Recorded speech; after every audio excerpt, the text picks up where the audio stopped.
여러분, 15만 원 받았는데 75만 원을 토해내야 한다는 말이 있습니다. 혹시 들어보셨나요?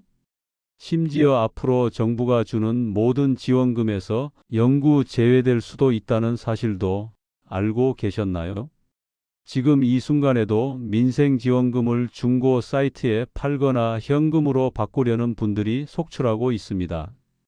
하지만 이런 행위가 적발되면 받은 돈의 5배까지 제재금을 물어야 하고 가맹점은 3년 이하 징역에 2천만 원 벌금까지 받을 수 있습니다. 민생지원금이 무엇인지 짧게 설명드리고 시작할까요?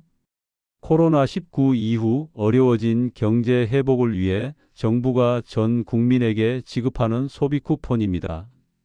1차로 15만 원에서 45만 원, 2차로 10만 원을 추가 지급하며 11월 말까지 지역 소상공인 매장에서만 사용할 수 있습니다. 이제 본론으로 들어가서 절대 해서는 안 되는 행위들과 그 결과를 자세히 알아보겠습니다. 가장 위험한 것은 상품권을 할인해서 파는 행위입니다. 실제로 중고나라나 당근마켓에 15만 원짜리 지원금을 13만 원에 판다는 글들이 올라오고 있습니다. 주소지와 생활권이 달라서 쓸 곳이 없다거나 급하게 현금이 필요하다는 이유로 할인 판매를 시도하는 경우가 많습니다. 하지만 이는 명백한 부정사용입니다. 보조금 관리에 관한 법률에 따라 지원금 전액을 반환해야 할 뿐만 아니라 최대 5배까지 제재 부과금이 부과됩니다. 15만 원을 받았다면 최대 75만 원의 제재금을 추가로 내야 한다는 뜻입니다. 두 번째로 위험한 것은 가맹점과 짜고 가짜 거래를 하는 행위입니다. 물건을 사지 않고 카드로만 결제한 다음 현금으로 돌려받거나 실제 가격보다 더 많이 결제하고 차액을 받는 방식입니다. 이런 행위를 페이백이라고 부르는데 가맹점과 소비자 모두 처벌 대상입니다. 가맹점이 물품을 실제로 판매하지 않고 지원금을 받으면 여신전문금융업법에 따라 3년 이하 징역 또는 2천만 원 이하 벌금에 처해집니다. 가맹점 등록도 취소되고 2천만 원 이하 과태료까지 부과됩니다. 소비자도 마찬가지로 지원금 환수와 제재금 부과, 향후 보조금 지급 제한을 받게 됩니다. 세 번째는 매출 부풀리기입니다. 가맹점이 실제 거래 금액보다 더 많은 금액을 민생지원금으로 받고 차액을 현금으로 돌려주는 행위입니다. 이것도 허위 거래에 해당하며 가맹점과 소비자 모두 처벌받습니다. 네 번째는 온라인에서 지원금을 거래하는 행위입니다. 중고나라, 당근마켓, 번개장터 같은 플랫폼에서 민생지원금이나 소비쿠폰을 판매하겠다는 글을 올리는 것 자체가 부정사용 시도로 간주됩니다. 현재 이런 키워드들은 모두 차단되고 있으며 관련 게시물은 즉시 삭제됩니다. 그렇다면 적발되면 구체적으로 어떤 처벌을 받는지 알아보겠습니다. 첫 번째는 지원금 전액 환수입니다. 받은 돈을 고스란히 다시 돌려줘야 합니다. 15만 원을 받았다면 15만 원을, 40만 원을 받았다면 40만 원을 모두 반환해야 합니다. 두 번째는 제재 부과금입니다. 환수만으로 끝나는 게 아닙니다. 받은 금액의 최대 5배까지 제재금이 추가로 부과됩니다. 이는 부정사용의 정도와 악의성에 따라 달라지지만 최대 한도까지 부과될 수 있습니다. 세 번째는 향후 보조금 지급 제한입니다. 이것이 가장 치명적입니다. 2차 민생지원금은 물론이고 앞으로 정부가 지급하는 모든 보조금에서 영구히 제외될 수 있습니다. 에너지 바우처, 재난지원금, 각종 현금성 지원책 등 정부가 주는 모든 혜택을 받을 수 없게 됩니다.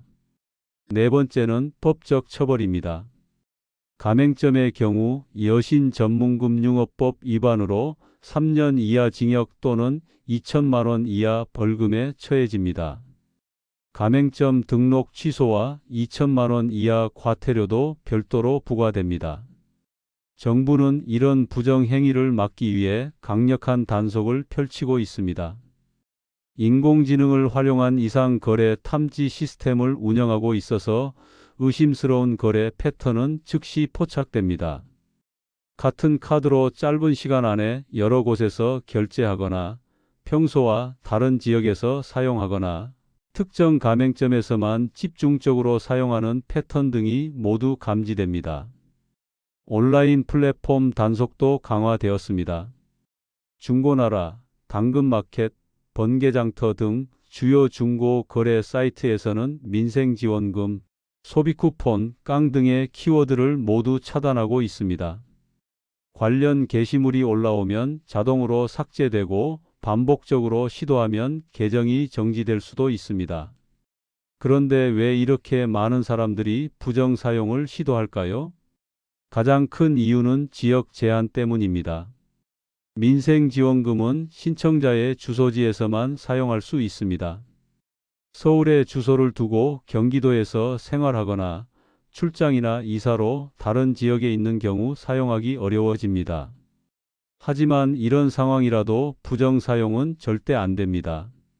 차라리 주소지 근처로 가서 사용하거나 온라인으로 주소지 지역 상품을 주문 배송받는 방법을 찾아보시기 바랍니다. 가족이나 친구에게 부탁해서 대신 사용해 달라고 하는 것도 방법입니다. 또 다른 이유는 급한 현금 필요 때문입니다. 갑작스럽게 현금이 필요한 상황에서 지원금을 현금으로 바꾸려고 시도하는 경우가 많습니다. 하지만 이것도 잘못된 생각입니다. 당장 2만 원, 3만 원을 아끼려다가 나중에 몇십만 원의 제재금을 물게 될 수 있습니다. 민생지원금을 올바르게 사용하는 방법을 알아보겠습니다. 가장 좋은 방법은 평소 자주 이용하는 동네 가게에서 생필품을 구매하는 것입니다. 전통시장에서 신선한 채소와 과일을 사거나 동네 마트에서 쌀이나 조미료 같은 생활용품을 구매하면 됩니다. 한국인들에게 특히 중요한 건강관리에도 활용할 수 있습니다. 우리나라 성인의 고혈압 유병률은 25.5%로 4명 중 1명이 고혈압을 앓고 있습니다. 당뇨병 유병률도 11.7%나 됩니다. 고콜레스테롤 혈증은 26.1%, 비만은 37.2%에 달합니다. 이런 만성질환 관리를 위해 약국에서 혈압계나 혈당 측정기를 구매하거나 오메가3나 비타민 같은 건강기능식품을 사는데 지원금을 활용할 수 있습니다. 병원에서 건강검진을 받거나 만성질환 진료를 받는데도 사용 가능합니다. 알레르기 비염 유병률이 21.2%로 5명 중 1명이 앓고 있는데 약국에서 비염 치료제나 마스크를 구매하는데도 지원금을 쓸 수 있습니다. 안구건조증이나 아토피 피부염 같은 질환도 마찬가지입니다. 골다공증 예방을 위해 칼슘이 풍부한 멸치나 우유, 치즈 같은 식품을 전통시장에서 구매하거나 관련 건강기능식품을 약국에서 사는 것도 좋은 방법입니다. 사용 전에는 반드시 민생회복 소비쿠폰 사용 가능 매장 스티커가 붙어 있는지 확인하시기 바랍니다. 연 매출액 30억 원 이하 소상공인 매장에서만 사용할 수 있으므로 대형마트나 백화점에서는 사용할 수 없습니다. 온라인 쇼핑몰이나 배달앱도 사용이 제한되므로 주의하시기 바랍니다. 유흥업소나 사행성 업종에서도 당연히 사용할 수 없습니다. 사용 기한도 중요합니다. 11월 30일까지 사용하지 않으면 잔액이 자동으로 소멸됩니다. 미리 사용 계획을 세워서 기한 내에 모두 사용하시기 바랍니다. 현재 정부는 부정 사용 단속을 더욱 강화하고 있습니다. 특별 단속반을 운영해서 의심스러운 거래를 집중 모니터링하고 있으며 시민 신고도 적극 접수하고 있습니다. 부정 사용을 목격하면 민생회복 소비쿠폰 전담 콜센터나 국민신문고를 통해 신고할 수 있습니다. 적발 사례도 계속 늘어나고 있습니다. 한 가맹점에서는 실제 판매 없이 지원금만 받다가 적발되어 가맹점 등록이 취소되고 2천만 원의 과태료를 부과받았습니다. 소비자들도 여러 명이 지원금 환수와 제재금 부과 처분을 받았습니다. 이런 사례들이 알려지면서 부정사용 시도는 줄어들고 있지만 여전히 일부에서는 꼼수를 부리려고 합니다.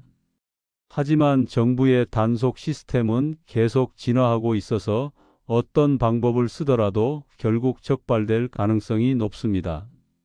부정사용의 유혹에 빠지기 쉬운 또 다른 이유는 주변의 잘못된 정보 때문입니다.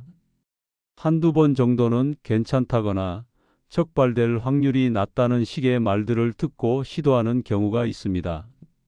하지만 이는 완전히 잘못된 생각입니다. 단 한 번의 부정 사용도 적발되면 모든 제재를 받게 됩니다. 민생지원금은 단순히 개인에게 돈을 주는 정책이 아닙니다. 어려운 경제 상황에서 소상공인을 돕고 지역 경제를 활성화하려는 목적이 있습니다. 이런 취지를 이해하고 올바르게 사용해야 정책의 효과도 나타나고 나중에 또 다른 지원책이 나올 때도 혜택을 받을 수 있습니다. 정부도 국민들의 불편을 최소화하기 위해 노력하고 있습니다. 사용처를 늘리고 온라인 사용도 부분적으로 허용하는 방안을 검토하고 있습니다. 지역 제한도 완화할 수 있는 방법을 찾고 있습니다. 하지만 현재로서는 정해진 규칙을 지켜야 합니다. 규칙을 어기고 부정 사용을 하면 본인만 손해를 보게 됩니다. 당장의 작은 이익을 위해 큰 손실을 감수할 필요는 없습니다. 마지막으로 2차 지원금에 대해서도 말씀드리겠습니다. 9월 22일부터 신청이 시작되는데 1차에서 부정 사용으로 적발된 사람은 2차 지원금을 받을 수 없습니다. 지금 잘못된 선택을 하면 나중에 받을 수 있는 10만 원도 포기해야 한다는 뜻입니다. 앞으로도 정부는 경제 상황에 따라 추가 지원책을 내놓을 가능성이 높습니다. 하지만 한번 부정 사용으로 제재를 받으면 이런 모든 혜택에서 제외됩니다. 평생에 걸친 손실이 될 수 있습니다. 민생지원금을 받으신 모든 분들이 올바르게 사용해서 정책의 취지도 살리고 개인적인 혜택도 제대로 누리시기 바랍니다. 절대 현금화나 되팔기 같은 부정행위는 시도하지 마시고 정해진 가맹점에서 필요한 물건을 구매하는 데 사용하시기 바랍니다.